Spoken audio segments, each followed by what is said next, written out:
नमस्कार मित्रांनो, माझ्या यूट्यूब चॅनलमध्ये आपल्या सर्वांचे स्वागत आहे। तर आज आपण केंद्रीय शिक्षक पात्रता परीक्षा CTET यामधील पेपर 1 आणि 2 साठी उपयुक्त असलेल्या हिंदी या भाषेचा सराव पाहणार आहोत। चला तर मग सुरुवात करूया। भाषा ही मनुष्याला मिळालेली एक अनमोल अशी देणगी आहे। भाषेच्या माध्यमातून मनुष्य आपले विचार, आपल्या भावना दुसऱ्याकडे पोहोचवू शकतो। म्हणून मनुष्याच्या जीवनामध्ये भाषेला खूप महत्त्वाचे स्थान आहे। भाषा मराठी, हिंदी, इंग्रजी कोणतीही भाषा असो, प्रत्येक भाषेमध्ये विचार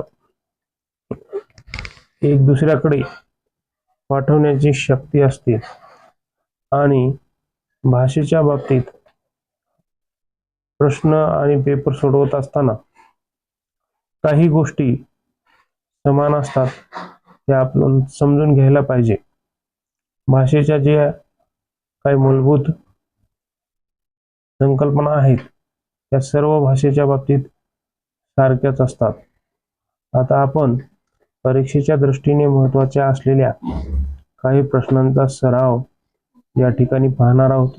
चला तर मग सुरुवात करूया।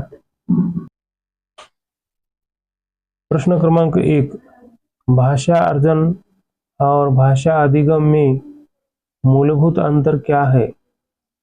पर्याय दिलेले आहेत। दोनों समान प्रक्रिया है।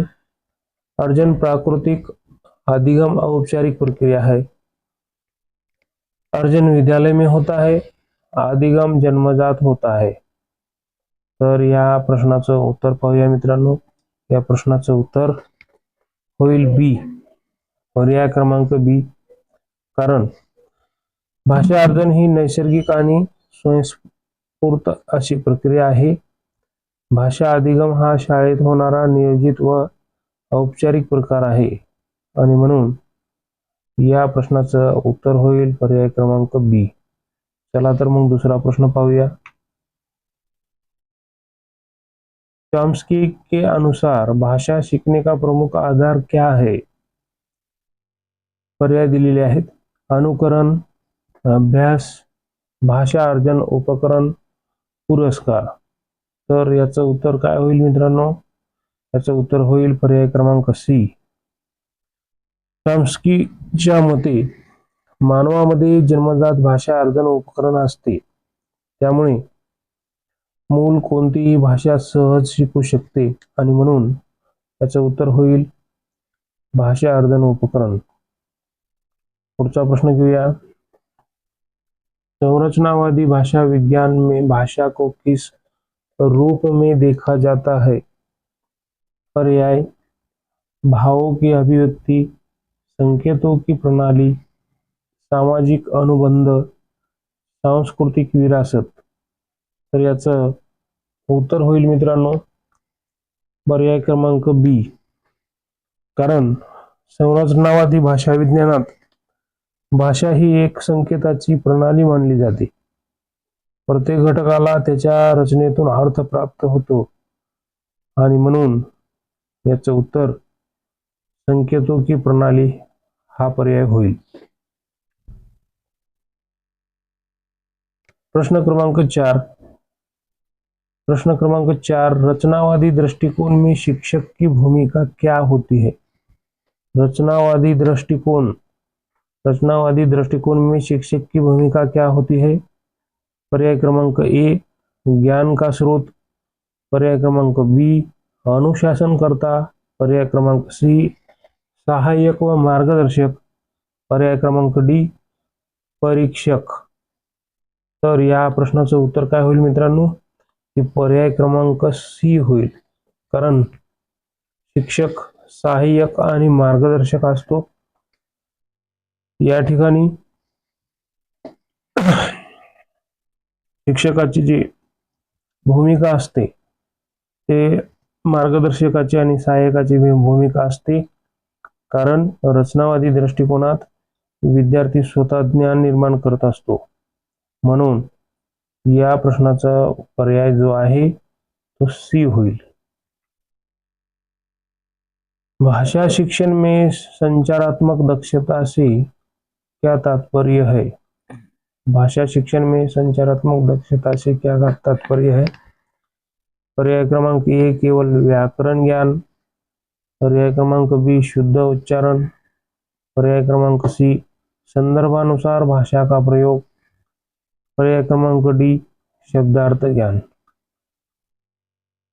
या प्रश्नाचं उत्तर काय होईल मित्रांनो की पर्याय क्रमांक सी होईल, कारण संचारात्मक दक्षता म्हणजे योग्य संदर्भात भाषेचा वापर करण्याची क्षमता होय। फक्त व्याकरण ज्ञान पुरेसे नसते आणि म्हणून या प्रश्नाचं उत्तर होईल पर्याय क्रमांक सी। पुढचा प्रश्न बघूया, प्रश्न क्रमांक 6। द्वितीय भाषा अधिगम में अंतर्भाषा का अर्थ है इंटरलैंग्वेज। द्वितीय भाषा अधिगम में अंतर्भाषा का अर्थ है, पर्याय दिलेले आहेत, दो भाषाओं का मिश्रण, पर्याय क्रमांक बी त्रुटिपूर्ण भाषा, पर्याय क्रमांक सी शिक्षार्थी की विकासशील भाषा, पर्याय क्रमांक डी मातृभाषा का प्रभाव। तर प्रश्न क्रमांक 6 याचं उत्तर होईल मित्रांनो पर्याय क्रमांक सी, कारण आंतरभाषा ही शिकणाऱ्या विद्यार्थ्याची विकसित होत असलेली भाषा असते। ती शिकण्याच्या प्रक्रियेतील स्वाभाविक टप्पा असते आणि म्हणून या प्रश्नाचं उत्तर होईल पर्याय क्रमांक सी शिक्षार्थी की विकासशील भाषा। पुढचा प्रश्न घेऊया, प्रश्न क्रमांक 7 व्यवहारवादी सिद्धांत किस पर आधारित है? व्यवहारवादी सिद्धांत किस पर आधारित है? प्रश्न पर्याय क्रमांक ए अंतर्जात क्षमता, पर्याय क्रमांक बी प्रेरणा व अर्थ, पर्याय क्रमांक सी उद्दीपन प्रतिक्रिया आणि पर्याय क्रमांक डी सामाजिक अंतरक्रिया।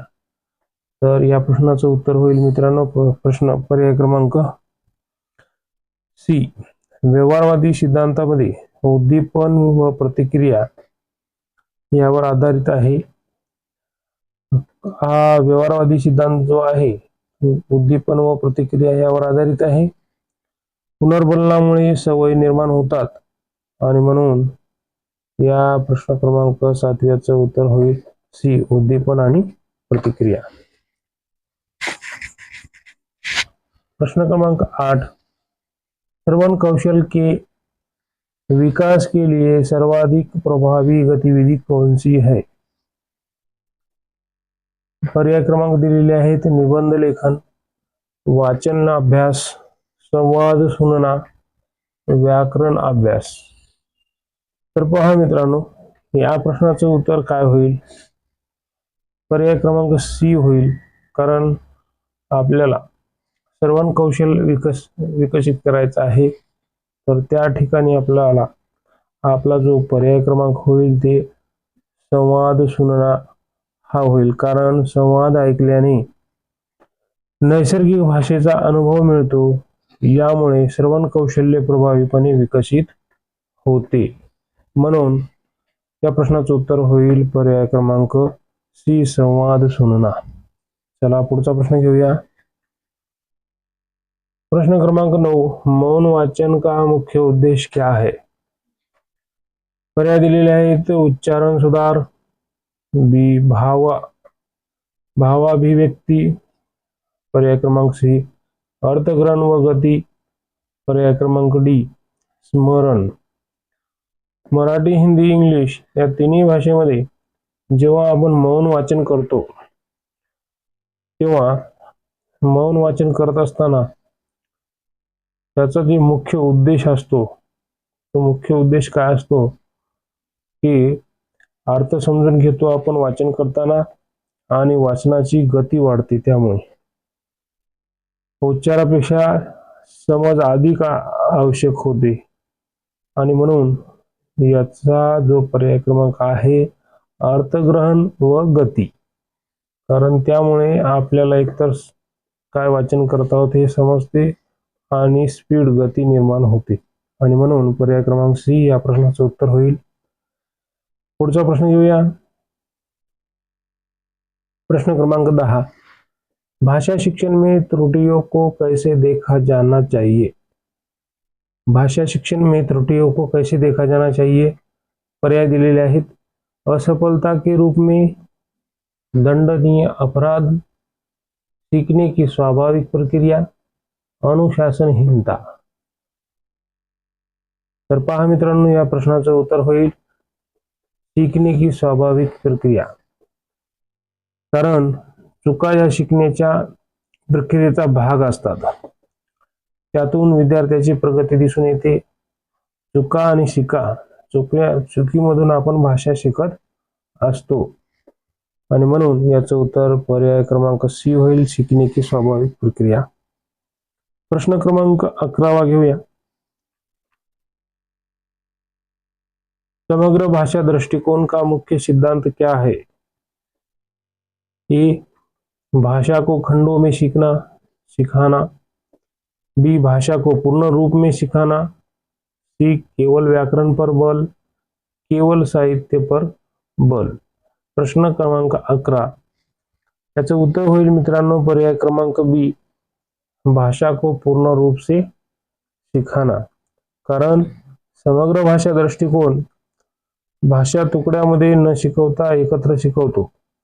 भाषेचा अर्थपूर्ण वापर महत्वाचा मानतो आणि म्हणून याचं उत्तर होईल पर्याय क्रमांक बी. चला पुढचा प्रश्न घेऊया. प्रश्न क्रमांक 12. बहुभाषिक कक्षा में सर्वाधिक उपयुक्त रणनीति कौन सी है? बहुभाषिक कक्षा में सर्वाधिक उपयुक्त रणनीति कौन सी है? एक भाषा का कठोर प्रयोग, भाषाओं का निषेध, भाषाओं का संसाधन के रूप में उपयोग, अनुवाद पर प्रतिबंध. पहा मित्रांनो, आपण अध्ययन अध्यापन करत असताना आपल्या क्लासमध्ये वेगवेगळ्या भाषा येणारे विद्यार्थी असतात. तर यावेळेस आपण आपल्या क्लासमधली जी भाषा आहे तर त्याला आपण आपल्या बहुभाषिकता वाढवण्यासाठी कशा प्रकारे आपण त्याचा उपयोग करून घेऊ शकतो, तर याचं पर्याय जो आहे तो पर्याय क्रमांक सी होईल. कारण भाषाओं का संसाधन के रूप में उपयोग, ते जे भाषा आहेत आपलं एक संसाधन आहे आणि म्हणून बहुभाषिक वर्गामध्ये सर्व भाषा शिकण्यासाठी साधन मिळतात. यामुळे विद्यार्थ्याचा आत्मविश्वास वाढतो आणि म्हणून याचं उत्तर आपलं पर्याय क्रमांक सी होईल. चला पुढचा प्रश्न घेऊया. सृजनात्मक लेखन को बढ़ावा देने के लिए कौन सी गतिविधि उपयुक्त है? सृजनात्मक लेखन, पर्याय क्रमांक ए नकल लेखन, पर्याय क्रमांक बी रिक्त स्थान भरो, पर्याय क्रमांक सी चित्रवर्णन, पर्याय क्रमांक डी वस्तुनिष्ठ प्रश्न. पहा, सर्जनात्मक लेखन असं म्हटलेलं आहे. सर्जनात्मक लेखन याचा पर्याय क्रमांक काय होईल मित्रांनो? पर्याय क्रमांक सी होईल. कारण चित्रवर्णनामुळे कल्पनाशक्ती व अभिव्यक्ती विकसित होते आणि म्हणून सर्जनशील लेखनाला चालना मिळते. चित्रवर्णन हे याचं पर्याय क्रमांक सी उत्तर होईल. प्रश्न क्रमांक 14. भाषा मूल्यांकन में निदानात्मक मूल्यांकन का उद्देश्य क्या है? उद्देश विचारलेला आहे आपल्याला भाषा मूल्यांकनामध्ये. तर पर्याय क्रमांक ए अंतिम परिणाम देना, पर्याय क्रमांक बी तुलना करना, पर्याय क्रमांक सी कठिनाइयों की पहचान, पर्याय क्रमांक डी प्रमाण पत्र देना. भाषा मूल्यांकन में निदानात्मक मूल्यांकन उद्देश विचारलेला आहे आणि म्हणून याचं पर्याय क्रमांक उत्तर सी होईल. निदानात्मक मूल्यमापनातून अडचणी ओळखल्या जातात. यानुसार सुधारात्मक अध्यापन करता येते आणि म्हणून कठिनाइयों की पहचान हे या प्रश्नाचं आपलं पर्याय होईल. प्रश्न क्रमांक 15, पठन बोध में सर्वाधिक महत्वपूर्ण तत्व कौन सा है? Reading compression. तर पर्याय दिलेले आहेत, शब्दों की संख्या, पृष्ठ संख्या, पाठ का अर्थ, लेखक का नाम। प्रश्न क्रमांक 15 या ठिकाणी पर्याय क्रमांक सी हे आपलं उत्तर होईल, कारण पाठ का अर्थ वाचनाचा मुख्य हेतू मजकुराचा अर्थ समजणे हा आहे। फक्त शब्द वाचणे पुरेशी या ठिकाणी असते का? नाही, तर आपल्याला पाठ का अर्थ हे या प्रश्नाचं उत्तर होईल। पुढचा प्रश्न घेऊया, प्रश्न क्रमांक 16,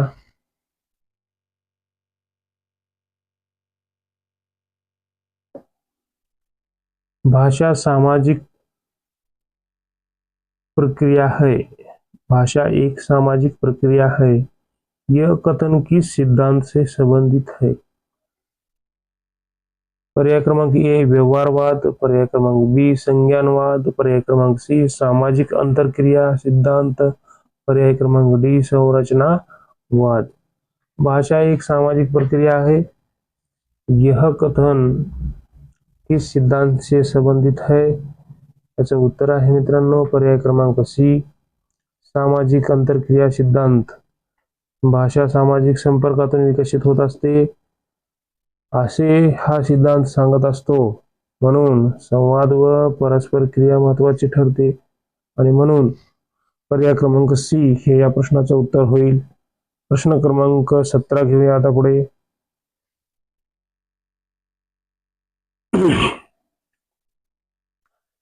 व्याकरण शिक्षण का सर्वाधिक प्रभावी तरीका कौन सा है? पर्याय क्रमांक ए नियम कंठस्थ कराना, पर्याय क्रमांक बी संदर्भ आधारित प्रयोग, पर्याय क्रमांक सी परिभाषा याद कराना, पर्याय क्रमांक डी लिखित अभ्यास।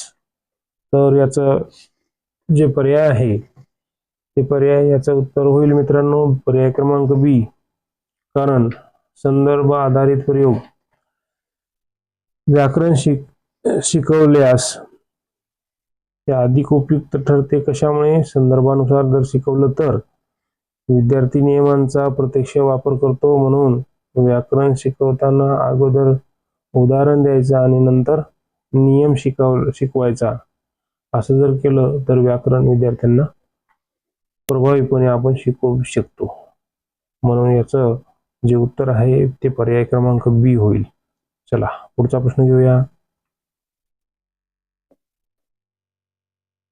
प्रश्न क्रमांक 18, सुनने और बोलने के कौशल में कौन सा संबंध है? सुनने और बोलने के कौशल में कौन सा संबंध है? ए स्वतंत्र, बी असंबंधित, सी परस्पर पूरक, डी विरोधी। याचं उत्तर होईल मित्रांनो पर्याय क्रमांक सी ऐकणे आणि बोलणे हे परस्पर पूरक कौशल्य आहेत।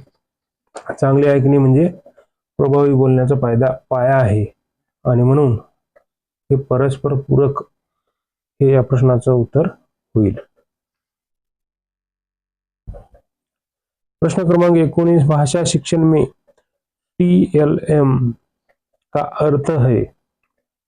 भाषा शिक्षण यामध्ये TLM याचा अर्थ काय आहे? पर्याय दिलेले आहेत, परीक्षा प्रणाली, शिक्षण अधिगम सामग्री, पर्याय क्रमांक सी पाठ्यक्रम ढांचा, पर्याय क्रमांक डी समय प्रबंधन। तर याचं उत्तर होईल मित्रांनो पर्याय क्रमांक बी शिक्षण अधिगम सामग्री। TLM म्हणजे काय? TLM म्हणजे अध्यापन अधिगम साहित्य होय, ते शिकवणे सोपे आणि रंजक बनवते आणि म्हणून याचं उत्तर जे आहे पर्याय क्रमांक बी होईल। चला पुढचा प्रश्न घेऊया, प्रश्न क्रमांक 20, कविता शिक्षण में किस पर सर्वाधिक बल होना चाहिए? कविता शिक्षण में सर्वाधिक बल किस पर होना चाहिए? अलंकार पहचान पर, छंद गणना, भावानुभूति, कवि परिचय। प्रश्न क्रमांक 20 याचं उत्तर होईल पर्याय क्रमांक सी कवितेचा आत्मा भावानुभूतीत असतो. कवितेमध्ये काय भाव आहे, काय कवितेमधून कोणत्या भावना व्यक्त होतात हे महत्वाचं आहे. म्हणून भावना समजणे अधिक महत्वाचे आहे. म्हणून भावानुभूती कविता शिक्षणामध्ये हा महत्वाचा घटक आहे आणि म्हणून पर्याय क्रमांक सी हे आपले या प्रश्नाचं उत्तर होईल. पुढचा प्रश्न घेऊया मित्रांनो. पुढचा प्रश्न घेण्यापूर्वी आपण सांगू इच्छितो, जर का आपण पहिल्यांदाच माझ्या YouTube चॅनल वर नवीन असाल तर माझ्या YouTube चॅनलला सबस्क्राईब करा, लाईक करा. परीक्षा देणाऱ्या सर्व मित्रमैत्रिणींना माझा व्हिडिओ शेअर करा. त्याचबरोबर घंटीचे जे बेल आयकॉन आहे ते प्रेस करा, जेणेकरून नवीन येणारे व्हिडिओ आपणापर्यंत पोहोचतील. तर घेऊया पुढचा प्रश्न. प्रश्न क्रमांक 21. लेखन कौशल के विकास का सर्वोत्तम साधन क्या है? पर्याय क्रमांक ए श्रवण, बी सतत अभ्यास, सी व्याकरण अध्ययन, डी पाठ्यपुस्तक. पहा आता, लेखन कौशल के विकास का सर्वोत्तम साधन क्या है असा प्रश्न विचारलेला आहे आपल्याला. तर याचं उत्तर होईल मित्रांनो बी, लेखन कौशल्य. याचं उत्तर होईल बी, कारण लेखन कौशल्य सततच्या सरावातूनच विकसित होत असते आणि म्हणून नियमित लेखनामुळे स्पष्टता येते. म्हणून याचं उत्तर जे आहे ते पर्याय क्रमांक बी होईल. प्रश्न पुढचा घेऊया. प्रश्न क्रमांक 22. भाषा शिक्षण में खेलों का प्रयोग क्यों आवश्यक है? भाषा शिक्षण में खेलों का प्रयोग क्यों आवश्यक है? समय व्यतीत करने हेतु, परीक्षा के लिए, रुचि और सहभागिता बढ़ाने हेतु, अनुशासन हेतु. तर पहा, 4 पर्याय दिलेले आहेत. त्यातील एक पर्याय बरोबर आहे मित्रांनो. तर ते पर्याय म्हणजे कोणता आहे? हे पर्याय क्रमांक सी. कारण खेळांमुळे शिकण्यात रुची व सहभाग वाढतो, भाषा शिक्षण आनंददायी बनते आणि म्हणून रुचि और सहभागिता बढ़ाने हेतु भाषा शिक्षण में खेलों का प्रयोग आवश्यक है. तर म्हणून या प्रश्नाचं उत्तर होईल पर्याय क्रमांक सी. चला पुढचा प्रश्न घेऊया.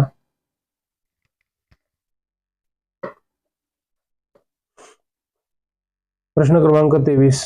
सहभागी अधिगम का अर्थ क्या है? सहभागी अधिगम का अर्थ क्या है? अकेले पढ़ना, शिक्षक केंद्रित शिक्षण, समूह में सीखना, गृह कार्य.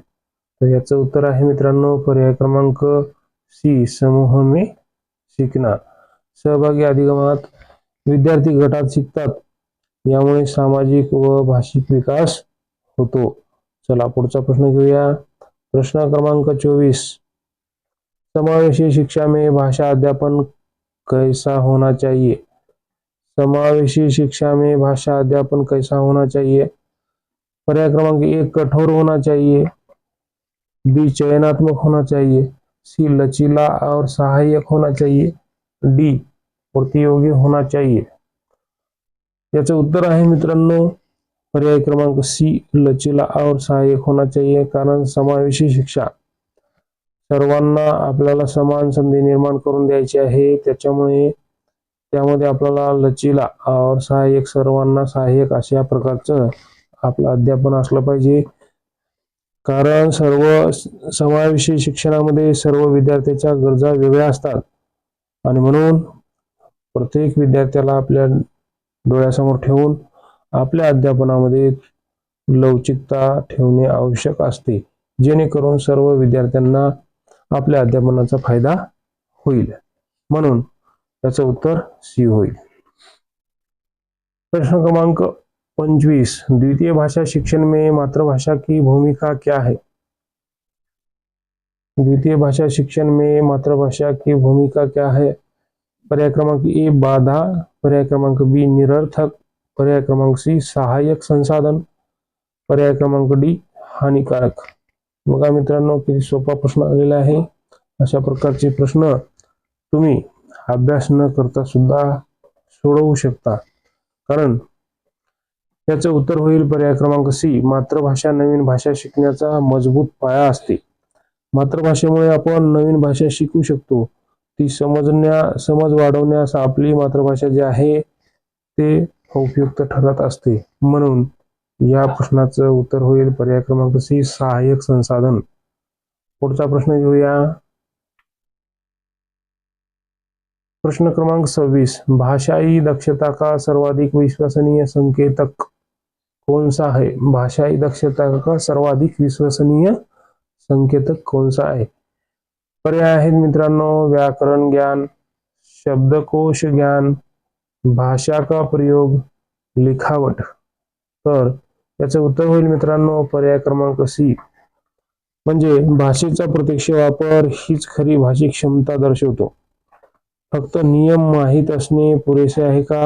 नाहीतर ते अपुरे आहे. म्हणून या प्रश्नाचं उत्तर होईल पर्याय क्रमांक सी, भाषा का प्रयोग.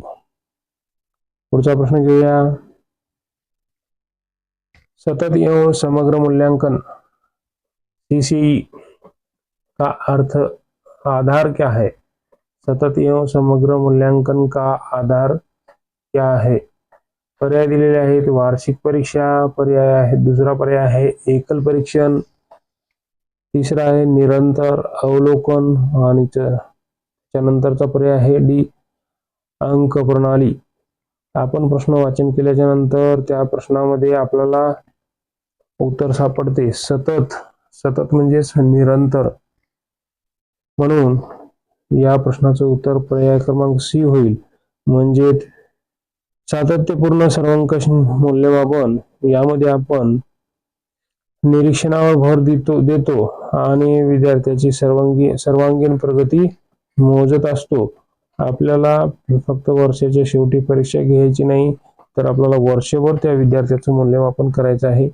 त्यालाच CCE म्हटलेलं आहे, निरंतर अवलोकन. चला पुढचा प्रश्न घेऊया. प्रश्न क्रमांक 28, पठन में स्कैनिंग का तात्पर्य क्या है? बघा, पठन में स्कैनिंग का तात्पर्य क्या है? प्रश्न विचारलेला आहे. संपूर्ण पाठ पढ़ना, अर्थ निकालना, विशेष सूचना खोजना, जोर से पढ़ना. तर याचं उत्तर होईल मित्रांनो पर्याय क्रमांक सी. कारण स्कॅनिंग म्हणजे काय की विशिष्ट माहिती शोधण्यासाठी वाचन करणे, याला आपण स्कॅनिंग असं म्हणतो. ही जलद वाचनाची पद्धत आहे आणि म्हणून या प्रश्नाचं उत्तर आहे की पर्याय क्रमांक सी, विशेष सूचना खोजना. चला पुढचा प्रश्न घेऊया. प्रश्न क्रमांक 29, भाषा शिक्षण में प्रेरणा का क्या प्रभाव पड़ता है? भाषा शिक्षण में प्रेरणा का क्या प्रभाव पड़ता है? पहा, पर्याय दिलेले आहेत. नकारात्मक, पर्याय क्रमांक बी अप्रासंगिक, पर्याय क्रमांक सी अधिगम को सशक्त बनाती है, पर्याय क्रमांक डी बाधक. तर याचं उत्तर होईल मित्रांनो पर्याय क्रमांक सी. पर्याय क्रमांक सी म्हणजे काय, प्रेरणेमुळे काय होते की शिकण्याची इच्छा वाढते आणि म्हणून प्रेरणा असेल तर त्या ठिकाणी अध्ययन खूप चांगल्या प्रकारे होते. कारण प्रेरणेमुळे शिकण्याची आणि शिकवण्याची सुद्धा इच्छा वाढते. भाषा अधिगम अधिक प्रभावी होतो आणि म्हणून या प्रश्नाचं उत्तर पर्याय क्रमांक सी होईल. चला पुढचा प्रश्न घेऊया.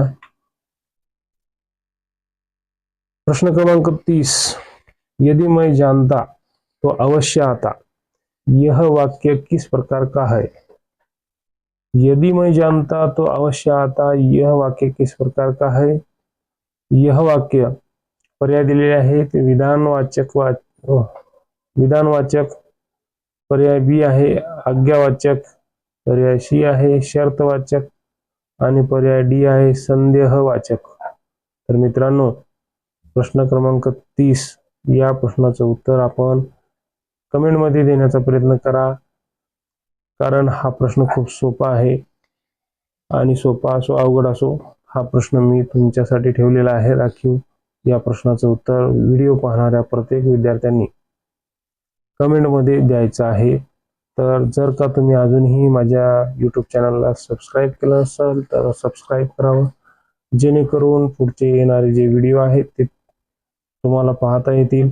त्याचबरोबर माझं जे यूट्यूब चॅनल आहे ते परीक्षा देणाऱ्या सर्व मित्रांपर्यंत शेअर करायला विसरू नका. व्हिडिओ शेवटपर्यंत बघितला त्याबद्दल धन्यवाद. थांबूया या ठिकाणी.